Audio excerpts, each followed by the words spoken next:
channel. In this video, I'll be doing a clothing transformation. So I went to Goodwill and I found a corduroy dress. It was super big, 24W. So then I decided to get it. I think it was only like $6, $7.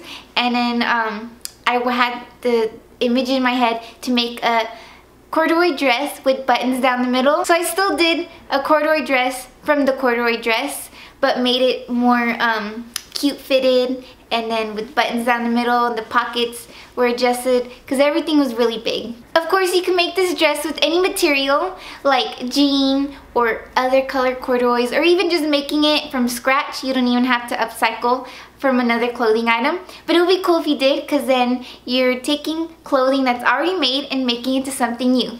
Let's get started. You will need the following materials.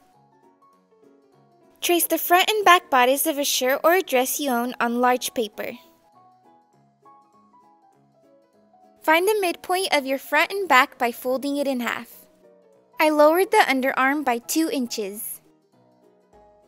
Take a curved ruler or freehand it to make a clean curve. Now clean up the rest of the lines with the ruler. I expanded the original side seam from the dress to make it more baby doll-like. Draw a 90-degree angle from the center front midpoint. Now draw the hemline 90 degrees for your desired length. Draw another pattern for the back piece. Draw a 1/4 seam allowance for the neckline, 1/2 inch for the shoulder, and a 1/4 inch for the armhole, and 1/2 inch for the side seam. To add a front closure for the buttons, add 2 inches to the center front. Make sure all your corners are 90 degrees for at least a 1/4 to 1/2 inch in. Make sure everything lines up. The shoulders, the center front, the side seams, and the back armhole should be out a little more than the front armhole. Now trace your bodice to another piece of paper to make a facing pattern. Drop about 3 inches from under the arm and under the neckline. Connect the lines in a curved shape. For the front facing, only trace up to the center front line. Here I'm just removing the pockets with the seam ripper. I also seam ripped the center front and cut out the shoulders. I thought it was a good idea to utilize the side seam on the dress and use it as a center front, but I still wanted to go with my original idea. Make sure your fabric is blocked, meaning the grain lines are parallel to straight lines. I used my rug as a guide. So I decided to place the pattern at the bottom of the dress so I get to utilize the original hem.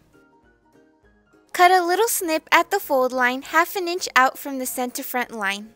Now I'm folding the back of the dress so I can place my back pattern on fold. Now you should have 2 front pieces and 1 back. Before I cut the front pieces where the pockets were, I wanted to make sure I could take out the stitch lines from the pockets. All you need to do is spray a little water on both sides and iron the back. Avoid ironing the front so you don't ruin the corduroy. Knead the fabric where the stitch holes are, and voila, the evidence is gone.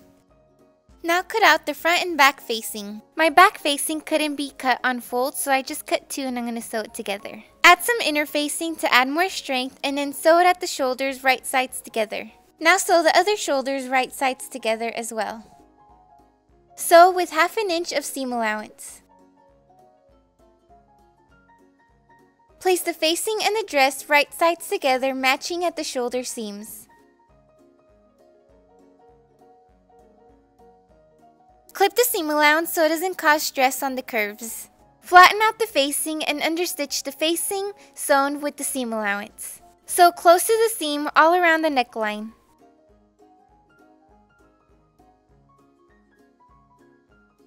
Now give it a light press with an iron. Now place the facing and the dress right sides together and sew the armholes.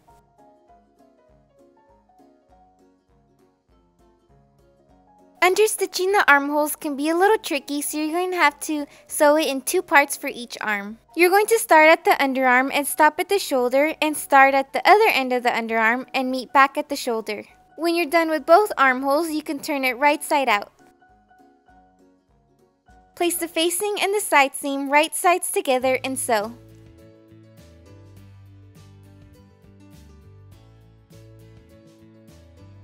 Fold 1/2 inch of seam allowance at the closure and iron. Now fold the closure at 1 inch and iron. The seam allowance should line up with the center front. Now top stitch on the right side of the fabric.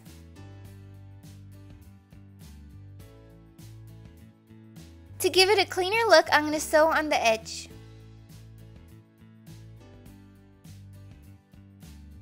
Tack down the facing to the side seam so it doesn't roll out. Now to add the tack buttons. You'll need little scissors, a hammer, a towel over a hard surface, and the tack buttons. Start by measuring out how far apart you want your buttons to be. I am spacing them apart by 3 inches. Poke the little nails through the wrong side of the closure and then hammer the tack through the button. Make sure the tack is going through straight and not crooked. Place the left closure over the buttons to mark the placement of the buttonholes. Prepare the buttonholes on your sewing machine and place the button on the presser foot. Use a seam ripper to carefully open up the buttonhole. Measure starting from the center front to where you want your pockets. I'm placing mine 2 inches from the center front and 4 inches from the bottom. The original pocket was really big, so I made it smaller. I folded my seam allowance 3/4 of an inch. Now sew the 3 sides of the pocket. I sewed a double stitch to give it a cleaner look and extra strength. And now you're done!